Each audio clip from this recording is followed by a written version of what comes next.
blueberry ha ha ha blueberry। गांव के एक छोटे से घर में आरती अपनी 6 साल की बेटी चुन्नी के साथ रहती थी।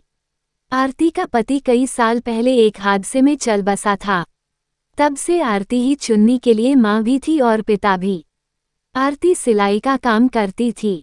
दिन भर मशीन की आवाज़ और शाम को बेटी की हंसी ही उस घर में गूंजती थी। चुन्नी बहुत प्यारी, शरारती और बातूनी थी।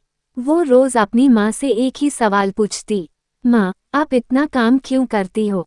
आरती हमेशा मुस्कुरा कर कहती, क्योंकि मेरी गुड़िया को बड़ी होकर डॉक्टर बनाना है।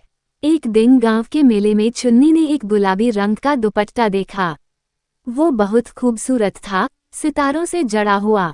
चुन्नी बोली, माँ ये वाला दुपट्टा आपके लिए। जब आप इसे पहनोगी तो एक परी जैसी लगोगी।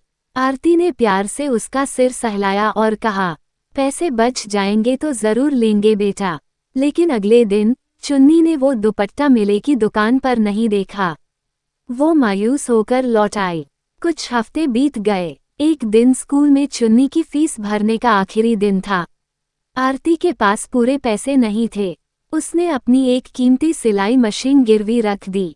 शाम को वो जब घर लौटी तो उसके हाथ में एक छोटा सा पैकेट था। चुन्नी ने पैकेट खोला। वो वही गुलाबी दुपट्टा था, सितारों से सजा हुआ। माँ आपने ये कैसे खरीदा? आरती ने मुस्कराते हुए कहा, मेरी बेटी जब खुश होती है तो मैं सब भूल जाती हूँ। चुन्नी ने दुपट्टा अपनी माँ के कंधे पर डाल दिया और कहा, अब आप मेरी परी लग रही हो माँ। माँ और बेटी एक दूसरे को गले लगाकर रो पड़ी। उन आंसुओं में प्यार, त्याग और वो रिश्ता था जिसे शब्दों में बयां नहीं किया जा सकता। माँ का प्यार दुनिया की सबसे निस्वार्थ और खूबसूरत भावना है। वो अपने सपनों को कुर्बान कर देती है, बस अपनी औलाद की एक मुस्कान के लिए।